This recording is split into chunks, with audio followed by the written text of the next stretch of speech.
Muy buenas tardes. Soy Adriana González, soy la coordinadora de Integración, Acceso y Circulación del Ministerio de Cultura y tengo además el gusto de ser la coordinadora del proyecto GFACT, que es en donde nos encontramos en este momento con mis queridos colegas y compañeros Liz Gainza de Uruguay, Carolina Pereira de Chile y Chino Sanjurjo desde San Telmo. Pablo, ¿tú desde qué ciudad te estás conectando? No te Ciudad de tenemos. México. ¿De Ciudad de México? ¿De qué colonia? Desde la colonia de Pedregal de San Ángel. De Predial de San Ángel. Muy bien, yo estoy aquí en la Vía Provenza, en la ciudad de Medellín. Yo normalmente vivo en Bogotá, pero es que Medellín es nuestra ciudad anfitriona en este GFACT que estamos celebrando por segunda vez. Este es un espacio que permite la integración internacional, pero también que nos permite dar discusiones sobre las diferentes temáticas que tocan la economía creativa, la economía naranja, y este espacio en particular es parte de la segunda cumbre de economía naranja que estamos celebrando aquí en Medellín y que estamos celebrando desde el año pasado, es decir, la hemos hecho ya 2 veces y la idea es que tengamos un espacio multilateral permanente, donde haya cooperación, donde haya colaboración, donde haya entendimiento, buenas prácticas, buen entendimiento y una sinergia que nos permita seguir avanzando en todos los temas que nos convocan desde la economía creativa. Hace unos meses, el viceministro Felipe Buitrago hacía un símil que me parece muy válido, y es decir que en la revolución industrial hubo cosas que generaron cambios profundos en la sociedad, como el agua corriente, digamos, en las casas, como los electrodomésticos también en las casas, y que la economía creativa básicamente también depende, por ejemplo, de la conectividad y de todo lo que desencadena la conectividad, las apps, la interacción digital. Y yo creo que la coyuntura actual nos ha dado un buen ambiente, un momento propicio para reflexionar en cómo estamos en nuestras políticas nacionales de cada uno de nuestros países alrededor justamente de este entorno y este tópico. Y la Alianza Pacífico pues es justamente ese lugar en el que nos podemos juntar muchos de los países para dar cuenta de buenas prácticas, de nuevas prácticas, compararnos, hablar, dialogar y abrir espacios también con Mercosur Cultural, que junta otros países, además de la Alianza Pacífico, y hacer todo un puente o toda una unificación desde el norte hasta el sur de nuestro continente. Entonces, con eso ya, para empezar, le querría dar primero la palabra a Liz de Uruguay para que nos cuente cuál es el estado de las cosas, cómo es, en qué momentos se está viviendo en Uruguay de cara a esta política cultural. Bienvenida, Liz. Bien, muchas gracias, Adriana. Un saludo para todos los colegas que comparten el panel de hoy. Bueno, la situación de las industrias culturales y creativas en Uruguay es muy particular, como le toca a todo el mundo. La particularidad de Uruguay es que se ha llegado desde hace algunos meses a algunos protocolos para tener lo que son espectáculos con una semipresencialidad, con aforos muy reducidos, pero igualmente se puede hacer algunos espectáculos. Se está priorizando todo lo que es al aire libre, evidentemente. Bueno, en Medellín ayer tenían como la inauguración también al aire libre, y ese es el impacto hoy. Desde el Ministerio de Educación y Cultura, el Departamento de Industrias Creativas, en el marco de una nueva gerencia de Economía Naranja que se crea el 1 de marzo de este año, empezamos a trabajar en algunos aspectos que nos parecía que hacían falta en nuestro país, que es trabajar sobre todo en lo que era el resto del territorio uruguayo. Uruguay tiene una particularidad que la mitad de la población se encuentra en la capital, en Montevideo, y el resto está en lo que se llama el interior del país, con un territorio que, aunque somos un país chico, es más chico por la cantidad de población, pero no tanto así, nuestro territorio es más extenso. El lado de Argentina y Brasil parece muy chico, pero bueno, capaz que no lo es tanto. Entonces decidimos trabajar en lo que era la capacitación en proyectos que estaban vinculados a emprendimientos de las industrias culturales, haciendo un poco más de énfasis en lo que es cultural y también proyectos creativos, pero como para que se diera a entender también de qué estamos hablando por industrias creativas, entonces los proyectos culturales. De esa manera iniciamos durante 2 meses una capacitación que pasó por una convocatoria abierta. Se seleccionaron 54 emprendimientos que tuvieron encuentros semanales con un capacitador, o sea, se contrataron 5 capacitadores para esto, que trabajaban sobre todo en temas vinculados a la gestión cultural, en temas vinculados a la sostenibilidad de esos proyectos y la comercialización o dar acceso a esos proyectos, que se dieran a conocer, todo lo que es la mirada de la comunicación en la cultura, que es todo un capítulo bastante importante para las industrias culturales. Y bueno, esos 54 proyectos terminaron ahora, este encuentro semanal y este tutoreo que tenían también semanalmente. Y fue todo un desafío, pero hay una gran alegría de haber desarrollado esto. La idea es, desde el departamento, poderlo seguir todos los años, ya que hemos incursionado en un terreno que es nuevo y que es fértil. Todo eso también es para desembocar en lo que es el mercado de industrias culturales de Uruguay, que le llamamos el MICUY. Hace 2 años que se inició el MICUY de forma regional, departamental en nuestro país, y este año, con el desafío justamente de COVID, tomamos la oportunidad de hacer un MICUY virtual y que fuera nacional. Nacional y regional e internacional también, ya que se compone con conferencias parecido a lo que hace GIFAC de foro. Hay 20 mesas de diálogo, más o menos son 2 por sector industrial, y varias que son transversales, bueno, sobre lo que es derechos o sobre lo que es las herramientas y los fondos nacionales que existen. Y así fuimos trabajando en el foro a partir de lo que el sector privado en sí, los emprendedores, decían que estaban precisando para abordar en este tiempo, con esta particularidad y también de cara al futuro, y así se construyeron las mesas temáticas con conferencistas que también fueron enumerados por ellos mismos, y nosotros lo que hicimos fue dar como la herramienta, la posibilidad de que ellos pudieran agendar quiénes eran los oradores de esas conferencias. En simultáneo también están las rondas de intercambio que le llamamos, que son, bueno, para nuestras ferias y mercados vendrían a ser las rondas de negocios.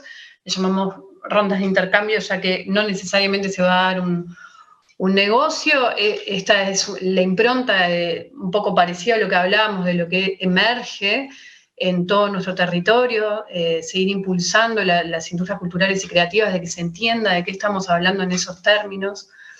Esa ronda de intercambio también se convocó de forma pública y abierta para que todos los uruguayos pudieran ofrecer su producto cultural. Y los compradores, los programadores, lo que hicimos fue una invitación en general a personas internacionales también, en el entendido que al ser un país chico tenemos más oferentes que compradores también. Entonces era necesario abordar esa mirada y poder complementar nuestro mercado MICUY. Previo a lo que es el MICUY yo quería interrumpirte, Liz, un segundito para que nos des un poquito de segmentación. Porque Bogotá, por ejemplo, tiene 15 millones de habitantes. Santiago debe tener unos 11 más o menos, Carolina, por ahí. Buenos Aires, por ahí 8, Ciudad de México pasó por los 20 hace rato. ¿Cuántos habitantes tiene Uruguay y cuántos habitantes tiene el área, digamos, densa urbana de Montevideo?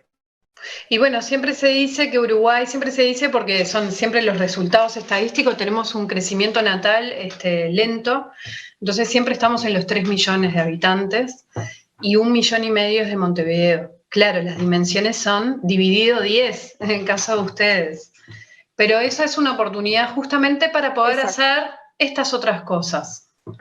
A eso me refería, es que una población, digamos, menos voluminosa genera unas oportunidades que nosotros de pronto no tenemos en estas distancias, en estas geografías, como es el caso de Colombia o de Chile, que son unas geografías pues súper extensas. Sí. Pero ¿qué oportunidades hay ahí? Sí, yo creo que lo más interesante es justamente al ser pocos y al tener un área de industrias creativas abiertas en el sector público, en el ministerio, da la oportunidad de conocer todos los actores que son parte de los sectores. Entonces, cuando yo te digo, convocamos a todos los sectores a que nos nombraran qué conferencistas y qué temáticas querían abordar, más allá que nosotros podemos tener el conocimiento de dónde están las debilidades de unos y otros para reforzar, es la oportunidad de que nos conocemos. Y al que no conoces, hay 2 personas en medio y llegás. Es como Uruguay tiene esa particularidad, sí. Volviendo un poco al Micuy, que me parece que también aporta sobre lo que hablaba antes de la capacitación en territorio, previo a hacer el mercado, se hace una capacitación voluntaria, si la quieren tomar, sobre pitching, que también le llamamos entrenamiento comercial, para que así los oferentes uruguayos también vuelvan a tener esa oportunidad de aprender a presentar su proyecto en 15 minutos con un desconocido, en el cual le ofrece exactamente lo que quiere escuchar, digamos, ¿no? Y bueno, todo lo que significa eso, que es investigar, que es estudiar, que es tener una carta de presentación, bueno, y que cada uno tiene su dinámica, la música, el cine, ¿no? O sea que el foco principal que hemos abordado desde el DICREA, el Departamento de Industrias Creativas, tiene mucho que ver con capacitar. Y la oportunidad COVID ha sido esa, de tener una conectividad que se viene dando desde años atrás, a través de una empresa que es del Estado, que es Antel se llama, y también el Plan Ceibal, que es el plan de educación que tiene conectividad y le da tablets y computadoras a niños, pero que eso hace que estén en todas las familias, nos podemos conectar entre todos. Y después, lo otro que encaramos, que está vinculado también a capacitación, es trabajar con los técnicos de los sectores de las artes escénicas, ya que fueron, por lo pronto, casi que los primeros en manifestarse de que estaban teniendo un mal pasar económico durante la pandemia. Y empezamos a juntarnos con ese subsector de las artes escénicas, iluminadores y sonidistas, como para encarar la profesionalización del sector. Lo mismo. Por un lado es generar más y mejor trabajo en las áreas, de que esas personas profesionales existan en el resto del país, en todo Uruguay, y no dependamos solamente de que la capital Montevideo aporte ese conocimiento y ese profesional. Y por otra parte, tener también ese derrame económico de la contratación a los técnicos que ya tienen con mucha experiencia para dar esas clases. Eso se va a generar, finalmente va a generar un diploma de capacitación formal técnica, ¿no? Sonidista, iluminador, para teatro, para música, para lo que sea. Y después para el año que viene vamos a abordar también lo que tiene que ver sobre producción musical, el management, que es muy importante para nuestro país también, porque justamente vendría a ser el eslabón de la producción y de la distribución que nos hace falta seguir como impulsando. Bueno, eso respecto a Uruguay, y como para cerrar un poco y no abarcar todo el tiempo, está el Mixur 2021. Como saben, sobre todo mis colegas, había un mercado de industrias culturales planteado para el 2020, que era en Uruguay. se tuvo que suspender por la pandemia, también por un cambio de gobierno que no fue calculado de que eso iba a impactar en la organización, y pasó a ser para el año que viene, en noviembre de 2021, y bueno, ya estamos de cara, encarando todo eso a través del MICUY y ahora en más el MICSUR. Muchas gracias. Liz, muchísimas gracias, y justamente quería darle un saludo a nuestros colegas que desde todo el continente me están saludando por estas maravillas. Nos están viendo en Argentina, nos están viendo en Ecuador, nos están viendo en Brasil, nos están viendo en Uruguay. Les agradecemos mucho su sintonía. Creo que llevamos haciendo unos esfuerzos muy consistentes desde hace mucho tiempo, y eso se está viendo reflejado en unas políticas que van avanzando rápidamente. Del Mercosur cultural pasamos a la Alianza del Pacífico, y quería que Pablo de pronto nos contara un poco cómo tienen planteado de una manera esquemática, por supuesto, siempre habrá muchas profundidades que observar en un país como México, pero cómo son las prácticas, cómo es la política, y de cara a eso, cómo se está planteando la Secretaría de Cultura de México y todo el entorno mexicano, los nuevos desafíos de las políticas de industrias culturales. Muchas gracias, Adriana, y pues saludo a mis compañeros de mesa, a Chino, a Liz y a Carolina. Muchas gracias por la invitación, y quizá para responder a tu pregunta habría que hacer primero una pequeña reflexión sobre la comprensión de lo que pasó, porque definió el futuro no solamente de las industrias creativas, sino de toda la economía cultural. Haber sacado de la ecuación dos temas tan básicos como la idea del tiempo, del espacio, vino también a trastocar la necesidad de entender cómo construir políticas culturales alrededor de la economía creativa. Y quiero decir, ¿qué sacas fuera? Pues sacas afuera el tiempo, ¿no? Y sacar de la ecuación el tiempo implica una dificultad muy seria para planear, para gestar metas y para tener objetivos.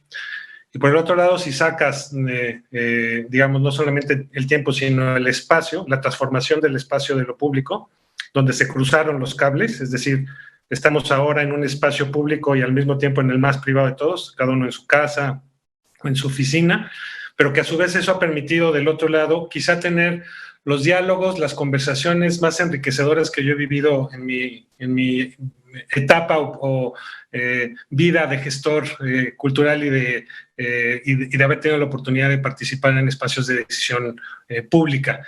Y este cambio de estas dos ideas pues vienen a cambiar el paradigma, ¿no? Las industrias creativas, las asociaciones, los organismos multilaterales, espacios como la Alianza del Pacífico o MICSUR, pues vinieron a cambiar radicalmente. Creo que eso ha posibilitado que la conversación y la reflexión sea mucho más sostenida, pero sobre todo, pues quizá entender que el futuro está en la transversalidad, ¿no?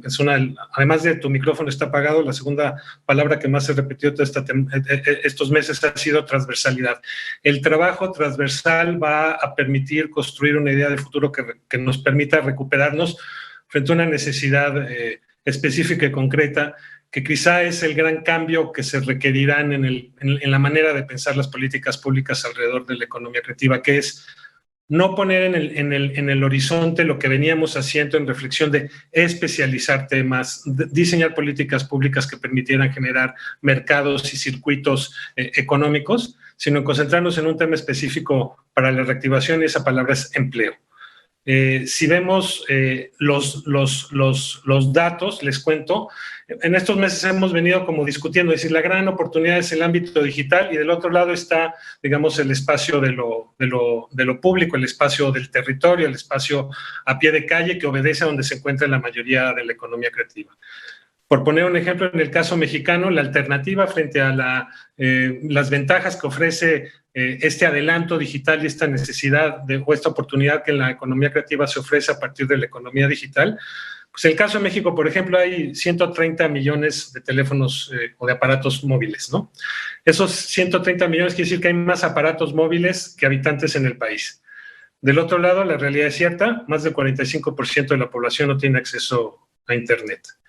hicimos para iniciar la reflexión en México sobre esta crisis, un sondeo de percepción del impacto del COVID en la economía cultural, y los datos eran que más del 50% de los encuestados había mudado su actividad del espacio físico a Internet o había buscado encontrar la manera de reconvertirse en el ámbito digital.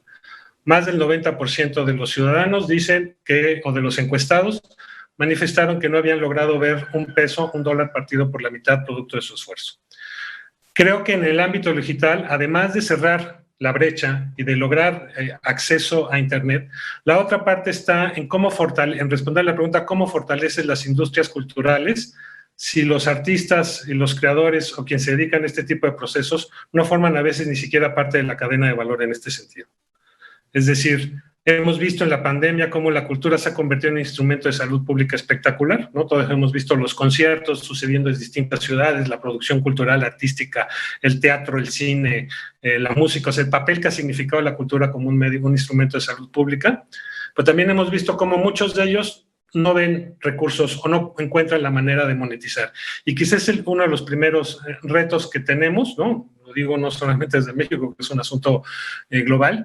Y el otro tiene que ver con lo que sucede afuera, ¿no? Es decir, cerrar de la noche a la mañana teatros, cines, espacios públicos, museos, pues representa en un espacio, en el caso de México, representa la economía cultural alrededor del 3% del Producto Interno Bruto, más o menos en esos ámbitos anda el mundo, ¿no? Dicen los datos de la UNESCO muy recientemente que 30 millones de personas viven en el mundo de la economía cultural y que es el sector que más empleos genera entre jóvenes entre 19 y 29 años. Si no nos hacemos cargo de lo que pasa afuera con la necesidad de solucionar otro tema que obedece a otro reto, al reto del empleo. Y el reto del empleo implica la obligación, y es en lo que estamos pensando, en cómo construir mecanismos de seguridad social para la comunidad cultural. En México se hizo un proyecto que se llama TELAR, es un registro nacional de artistas, que la intención en el mediano plazo es que pueda subirse a la mayor parte posible de los creadores y artistas a los sistemas de seguridad social. ¿Cómo logramos solamente que se monetice en el ámbito digital, sino cómo reactivamos la economía cultural en la comprensión de que las industrias creativas es algo mucho más amplio que el tema industrial? La economía creativa implica la economía social, implica poner el acento en la dimensión social del asunto, implica la necesidad, en el caso de México, la economía cultural obedece el 60 y tantos % según los datos del Instituto del INEGI, de alrededor del 60% de la economía cultural del país, y la idea es cómo las colocas en el centro de las políticas de desarrollo para integrarlas a un proceso de reforestación social que implique vincular a la cultura con el turismo, con el medio ambiente, con los sitios arqueológicos, con la gastronomía. Del otro lado, en términos de salud, la gran lección de la pandemia, que también está asociada a la economía creativa, es cómo garantizar una cultura alimentaria que revalorice la alimentación local, los pequeños circuitos, y que sea capaz de construir políticas de prevención y de construcción de defensa social que ayude a tener una vida productiva de mucho más largo aliento, y por el otro lado que tenga una salud pública lo suficientemente fuerte para enfrentar este tipo de pandemias. Y respondo ya muy rápidamente qué hemos hecho en los últimos meses. A partir de la crisis se hizo un sondeo y luego se generó un programa que se llama Contigo a la Distancia, que no solamente es una plataforma de acceso a contenidos, sino fue un mecanismo de apoyo, de entrega de recursos de forma directa a artistas y creadores a partir de 40 convocatorias. Se hizo un pacto con los estados de la República. En el país hay 32 estados donde se hicieron asignaciones directas también para hacer convocatorias. Se diseñaron 2 modelos, uno se llama banco de funciones y otro banco de boletos. El banco de funciones significa anticipar recursos para la producción y este pago ahora, produces después, y el banco de boletos obedece lo mismo pero dando apoyo del otro lado, a los públicos, ¿no? al desarrollo de públicos. Del otro lado estamos trabajando muy de cerca y en colaboración con distintos países. Colombia es uno de ellos, con la Alianza del Pacífico, con Mixur, en el desarrollo de un tema que nos parece fundamental, que es fortalecer el desarrollo de los indicadores. Es tiempo de que los países no trabajemos los datos haciendo arqueología de datos, sino que tengamos la capacidad de construir modelos que nos permitan tomar decisiones con datos muy recientes. Ahí creo que en Iberoamérica, en el espacio cultural iberoamericano, se está haciendo un trabajo muy serio, y desde los países, todos los que están aquí aquí presentes conocemos bien el tema, y creo que eso tiene que abonar a una agenda global que ayuda a construir indicadores que permitan tomar con precisión el papel de la cultura en la economía, con un objetivo muy concreto, que es colocarla en el centro de las políticas de desarrollo, diría yo, al mismo nivel que la salud y que el empleo.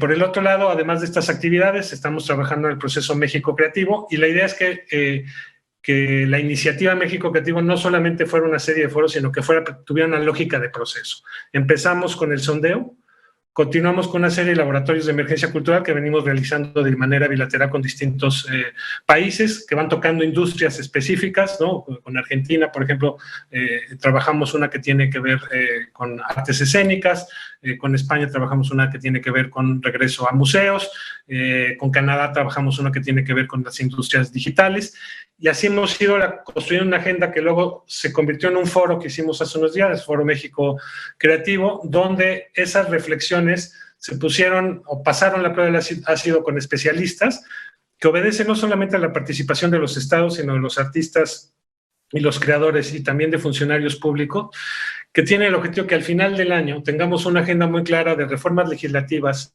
de políticas públicas y de esquemas de relación entre el Estado y la sociedad que nos ayuden a tomar decisiones específicas sobre estos temas que he tocado: seguridad social, economía creativa, ley de mecenazgo, y entender el reto que tenemos en la construcción de nuevos modelos de relación, sobre todo público-privada, a partir de leyes de mecenazgo, por ejemplo. Así está planteada la agenda, y México, en términos de su cooperación internacional, pues está interesado en trabajar transversalmente, ¿no? Agradecemos muchísimo la invitación a este foro. Colombia, pues, es pionero con el tema de la economía naranja, con esta agenda, pero ha sido muy interesante compartir experiencias y buenas prácticas que nos están ayudando a todos a caminar con mayor velocidad y a tomar decisiones. Acabamos de tener en recientes días el Congreso Iberoamericano de Cultura y Desarrollo, y también ahí se genera una serie de recomendaciones que pues irán enfiladas, algo que creo que, además de esta cumbre que pues se tendrá que convertir en cita obligada todos los años para reflexionar sobre las industrias creativas, México será la sede en el 2022 del Congreso Mundial de Políticas Culturales Mundiacult, que reedita después de 40 años, y donde creo que Iberoamérica tiene la oportunidad de convertirse, o es una potencia cultural que tiene la oportunidad de marcar la agenda a nivel global sobre un tema que es tan importante y del que somos no solamente expertos, sino que somos eso, una potencia cultural que basta ver un solo dato. Si sumamos el Producto Interno Bruto de los países que hablamos español, más los hispanohablantes en Estados Unidos o en Brasil, por ejemplo, pues eso suma alrededor del 10% del Producto Interno Bruto global. China tiene el 12%. De ese tamaño. Es una masa crítica. No, es fantástico. Si generamos el 10% del Producto Interno Bruto global frente al 12%, pues en realidad se convierte en una oportunidad fantástica. Yo creo que por ahí tienen que seguir la reflexión, y quizá en reflexionar que la economía creativa, o que la llamada economía naranja, no solamente obedece a los procesos creativos que tienen que ver con los derechos autorales, sino que tiene que tocar el tejido social, que tiene que tocar la economía social, que tiene que ver el trabajo comunitario, que tiene que ver el tema de salud pública, que tiene que ver el trabajo de cómo la cultura sirve para recomponer, incluso en situaciones extremas de trabajo de construcción de paz, o en el caso, por ejemplo, de nuestro país, en atender directamente zonas de violencia, que de ese tamaño es el tamaño de la economía creativa. Entonces vivimos tiempos donde el reto y los datos son muy duros, pero también las oportunidades creo que son muy, muy, muy grandes, y quiero ser optimista. Aquí la dejo y seguimos con las preguntas. Muchas gracias, Adriana. Pues yo pienso que esto nos deja a todos muy, muy movilizados, es decir, México tiene una manera de pensarse muy distinta, que además contrasta mucho con las preocupaciones de Uruguay. Liz nos refería que básicamente el sector se conoce en Uruguay, se conoce entre sí, estamos a 2 personas de separación de conocer a todo el sector, mientras que el reto de México es un reto de tratar de censar y de encontrar a todo el mundo para poner un trazador y para poder traer la ayuda específica y eficaz en un momento como estos, ¿no? Y teniendo tantos avances en materia gremial, en materia sindical, en tantas cosas, y sin embargo, pues es una preocupación muy distinta, y sin embargo es una preocupación como complementaria a la que nos refería Liz de Uruguay. Muchas gracias, Pablo. Y ahora querría darle la palabra a Carolina, que de Chile que tal vez tiene un ambiente y unos dados un poco similares a los de Colombia, aunque no completamente, pero ya querría como que Carolina nos especificara mejor. Muchas gracias y bienvenida. Muchas gracias, Adriana. Bueno, muchas gracias a toda la organización por habernos invitado, también a mis colegas de los otros países. Ha sido muy útil también conocer. Te doy las gracias, Pablo y Liz, por ese relato, porque realmente a nosotros nos ha servido también para aprender un poco de los procesos que ustedes están viviendo. Nosotros desde Chile, lo que estamos hoy día, creo que es interesante compartir. Bueno, nosotros hace 2 años, en el 2018, tenemos un Ministerio de las Culturas. Eso ha sido, bueno, novedoso para el país, necesario, más de 40 años esperando tener una ley así. La primera fue en el 2003, cuando se creó la institucionalidad cultural, el Consejo de la Cultura, pero ya en el 2018 tenemos un ministerio propiamente tal y por ende una partida dentro del presupuesto, una institución más robusta, y dentro de esa institución tiene funciones y su función número 2 es el fomento a la economía creativa. Entonces, en términos institucionales, nos pone en un lugar hoy día, en una oportunidad, yo creo también, para robustecer la institucionalidad en torno a la economía creativa. Se le pone en el centro también de la ley o en este numeral 2, que es su función en el sentido de fomentar la economía creativa a nivel local, nacional y regional e internacional. Por lo tanto, tenemos un mandato claro. A contar de este año, la Secretaría de Economía Creativa ha sumado el área de diseño y servicios creativos que tenía el Ministerio. Se le ha adicionado el tema servicios creativos, sobre todo pensando en la necesidad actual también y en cómo el diseño es un área estratégica que aporta a distintos sectores, tanto del propio sector cultural como a otros sectores productivos. Por otra parte, nosotros nos hemos embarcado este año, a propósito de la pandemia, como país hemos tenido un estallido social desde octubre del 2019, importante, mucha acción ciudadana, una ciudadana muy informada, muy opinante y por lo tanto demandando espacios también de participación.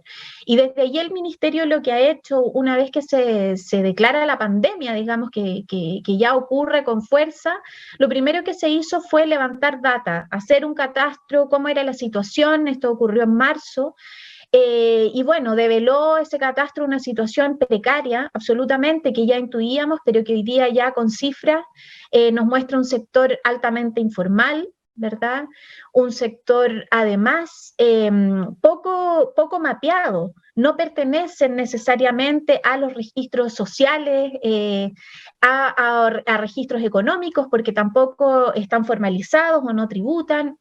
Entonces hay una serie de dificultades que existen hoy día para los trabajadores de la cultura, que ha significado también para nosotros un desafío para la administración pública, una administración pública con muchas ganas, con mucha normativa, pero que también es burocrática, como cualquiera de las instituciones a las que nosotros representamos. Entonces también allí el desafío ha sido ser dúctiles, ser más flexibles en las distintas convocatorias que se han realizado, en los cierres de proyectos, etcétera. O sea, eso también provocó una tensión institucional de salir a dar una respuesta rápida, eficiente y desde el teletrabajo. Nosotros nos vimos confinados rápidamente, entonces también allí la pandemia supuso ese desafío institucional.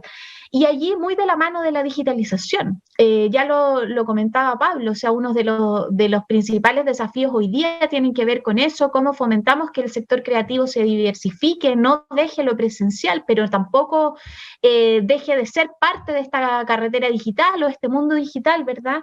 Y ahí hemos enfocado los esfuerzos este año, por una parte en la formación, con una serie de becas que hemos trabajado junto al Ministerio del Trabajo, el Servicio Nacional de Capacitación y Empleo. Dispusimos 4.000 becas para el sector creativo, todas de corte digital. Por otra parte, hicimos unos cursos especiales que tenemos desde nuestra plataforma sobre comercio electrónico, plataformas digitales, marketing digital, porque nos parecía también que era el momento de entregar herramientas desde esa índole para seguir profundizando, no para reconvertirnos laboralmente, pero sí para tener herramientas necesarias para enfrentar esto. Pero la formación tampoco nos sirve solo sin tener el soporte técnico para poder realizar los contenidos digitales. Entonces, desde esa perspectiva también allí hemos trabajado junto al Ministerio y a sus distintos fondos concursables en tener líneas especiales para la economía creativa. Vamos a tener, hoy día están en proceso de evaluación, tuvimos una altísima convocatoria, el próximo año vamos a tener mercados intersectoriales para la reactivación cultural, ya sean digitales o presenciales, y además vamos a tener este equipamiento de soporte entregado a todos aquellos agentes que así postularon. Por otra parte, hicimos modificaciones al CHEC, Chile Economía Creativa, un mercado que se desarrolló exitosamente durante 3 años, que lo ha liderado mi colega y amiga Sofi Lobos, que yo la reemplazo hoy día, y que lo que hicimos fue pensar este año, a propósito de lo que hemos estado trabajando, era justamente hacer una especie de pausa al mercado, a las ruedas de negocio, y poder enfocarnos en conversaciones que eran trascendentales este año. Tenemos hoy día el CHEC, está ocurriendo en paralelo, tenemos enlaces, esto mismo se está reproduciendo hoy día en Chile, y lo que estamos trabajando en el CHEC ha sido principalmente darnos una vuelta y poner en valor a las disciplinas artísticas. Habíamos trabajado mucho en el formato intersectorial, pero habíamos dejado de lado la conversación sectorial. El equipo de artes escénicas, la gente de visuales, los audiovisualistas, los artesanos propiamente tales en su mundo. Cada una de las cadenas de valor son muy distintas unas de otras, y eso es lo que hemos querido poner en discusión. Me voy a apurar porque nos queda muy poquito rato. Dentro del CHEC, como les decía, tenemos este espacio hoy día sectorial donde tenemos, por una parte, una muestra digital. Yo los invito a todos a www.encuentrocheck.cl, allí van a poder mirar, van a poder ver un intenso programa de actividades. Estamos desde ayer hasta el 12, y el día 13 vamos a lanzar la plataforma de economías creativas, donde también están todos invitados. Tenemos, como les digo, una muestra digital en base a pabellones sectoriales, donde hay 10 seleccionados de cada pabellón. Por otra parte, tenemos una vitrina, esos seleccionados, perdón, son organizaciones. Tenemos una vitrina de 3 procesos creativos que cada sector va a ir mostrando, una vitrina de internacionalización de procesos que se han podido exportar. Y también tuvimos un laboratorio muy parecido al Laboratorio Creativo de México, donde también participamos. Nosotros hoy día también tenemos nuestro laboratorio, hemos tenido allí 16 diálogos sectoriales, 2 por cada uno de los 8 sectores con los que trabajamos, desde el audiovisual a los artesanos, pasando por el diseño, la arquitectura, la música, las artes escénicas, etcétera. Y por otra parte, bueno, el programa propiamente tal, las distintas charlas, lo que están tratando de relevar es el valor de la cultura y la creatividad, el valor público, la generación de valor público en la economía creativa, la generación de valor en otras empresas, así como esta programación sectorial que les comento. Por otra parte, creemos que la coordinación intersectorial es clave, la coordinación dentro de los propios sectores culturales, pero a la vez con otros sectores productivos. En eso hemos tenido lecciones, en este tiempo ha sido imposible si no es de la mano de los otros ministerios, si no es cultura sola, sino que es de la mano de otros, es de la mano de Hacienda, de la mano de Trabajo, de la mano de Corfo, que es nuestra agencia nacional, y de ProChile, que es la agencia internacional. Hoy día tenemos desafíos, creo, potentes en torno a la formalización, sobre todo allí en torno a las estadísticas, a un mapeo común. Nosotros sabemos que medimos distinto, algunos tienen cuenta satélite, otros no. Necesitamos también, creo, allí una coordinación, una cooperación internacional para trabajar en ese aspecto. Y lo mismo, creo que la Agenda 2021 se viene marcada por el año de la economía creativa, por lo tanto creo que la coordinación entre los distintos países va a ser fundamental. Vamos a tener mercados importantes como el de Argentina el próximo año, donde también queremos estar presentes. Vamos a tener el Mixur, esperamos estar allá. Y por supuesto creemos que las formas de circulación internacional se ven modificadas a propósito de la pandemia. Se han modificado las formas de producción y eso sin duda incide en la circulación. Entonces creo que allí tenemos un desafío importante en cómo vamos a repensar la circulación a propósito de la pandemia y de estos espacios digitales que no nos permiten hacer residencia o nos permiten hacer unas residencias modificadas. Así que creo que allí se nos abre otra conversación. Ahora apago el micrófono para darle el pase a Chino y nada, muchas gracias Adriana y gracias a todos los amigos de Latinoamérica que nos están mirando. Ahí me han llegado mensajitos. Gracias. Gracias, Carolina. Sí, démosle sin transición, démosle paso a Chino que seguramente nos complementará todo este panorama. Muchas gracias. Muy agradecido por la invitación y también inspirado por las palabras de mis colegas. No quiero dejar de saludar también a los pueblos que hoy, en esta semana, van promediando procesos de participación democrática que han transformado también el mapa de toda la región, no solo en los Estados Unidos, sino también en el hermano pueblo de Bolivia, y aprovechando también la presencia de ustedes, abrazar también al hermano país de Uruguay, Colombia, México, Chile, pronto la ilusión de pronto reencontrarnos a debatir presencialmente estas agendas que urgen, ¿no? Yo quiero plantear o presentar rápidamente dos coordenadas de mi intervención. Una, que podríamos definir como la necesidad de un manifiesto de gestión urgente, no solo por la pandemia, sino por los procesos tensos de inscripción, como bien se dijo aquí, del aporte de la industria cultural, la industria creativa, ¿no? La economía cultural al PBI, por un lado, y por otro lado, algo que tiene que ver con hacer una micro síntesis genealógica, ¿no? Una breve genealogía de dónde estábamos en la Argentina cuando también aquí el año pasado asumimos como gestión al frente del Estado Nacional, y que, entre otras cosas, tuvimos que rejerarquizar la Agencia Pública para la Cultura, que había sido jerarquizada en Secretaría. Imagínense, llegamos y no teníamos ministerio ni de salud, ni de trabajo, ni de cultura. Entonces, una de las primeras decisiones que se tomaron fue volver a jerarquizar como ministerios salud, trabajo y cultura. Una de las, entonces, consecuencias fundamentales, ¿no?, de la decisión política de construir también un mapa para la gestión de la política pública para la cultura tuvo que ver con tres primeras grandes decisiones. Entonces, antes de plantear este manifiesto de gestión con 10 coordenadas que me parecen importantes para discutir, querría presentar las tres grandes decisiones en relación a la economía de la cultura argentina, ¿no? Cuando llegamos, ese diagnóstico que inevitable que tuvimos que hacer, siempre es importante hacer un diagnóstico sobre la situación del Estado, la situación de los sectores que componen la economía cultural y también sobre lo que tiene que ver con el propio mapa de gestión, ¿no? Las ideas con las que llegamos también para gestionar. Pero una primera gran decisión tuvo que ver con actualizar el mercado de las industrias culturales de la Argentina, ¿no? El MICA, que fue una política señera y que el año que viene está cumpliendo 10 años como política pública y esperamos poder celebrar en conjunto, ¿no? Esa actualización tiene dos grandes coordenadas. La primera, la necesidad, ya habíamos tomado la decisión de construir una gran plataforma que pudiera potenciar a la cultura argentina, ¿no? Junto a la Agencia de Tecnología Satelital de la Argentina, ¿no? ARSAT, ¿no? Que es nuestra agencia de desarrollo satelital. Entonces, estamos construyendo la plataforma MICA, y esa es una plataforma que esperamos nos ayude a potenciar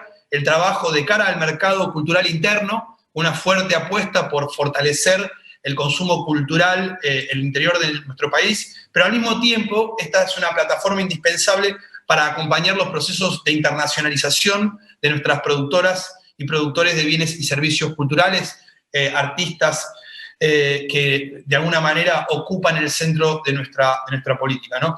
Esa fue la primera decisión, ¿no? Una actualización del MICA que nos llevó al desafío de construir una ambiciosa plataforma que pueda transformarse en un mercado ya no solo para el sentido tradicional del intercambio económico, sino también para la construcción de comunidades de intereses y de gestión de herramientas vinculadas a la formación, también de algunos de los ítems que tienen que ver con lo que ya en un ratito compartiré como esta idea de un manifiesto de gestión.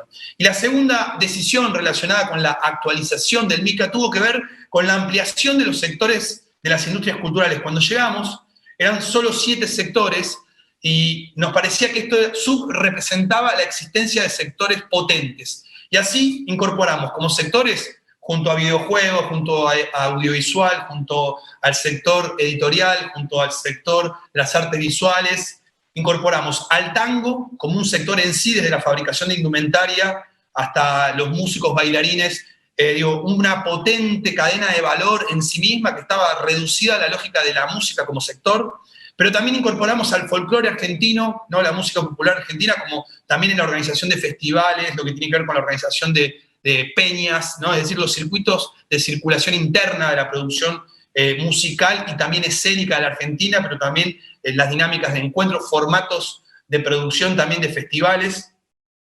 Y también incorporamos a sectores como el hip hop. La Argentina tiene una potente escena de exportación de artistas de la cultura urbana, y nos parece que tenemos una gran oportunidad en términos de creatividad allí en toda la cadena de valor del sector. Pero además incorporamos la gastronomía y tomamos algunas decisiones más, como la incorporación del circo como sector y la danza, que antes eran subrepresentados dentro de la lógica de las artes escénicas. La Argentina tiene una potente tradición en circo, por ejemplo, y nos lo está demostrando en este momento una gran movilización que tenemos de todo el sector, de una cantidad también de formatos en los que sucede el circo en nuestro país, que ha sido señero en la creación también escénica de la América Latina, ¿no? La tradición del circo argentino.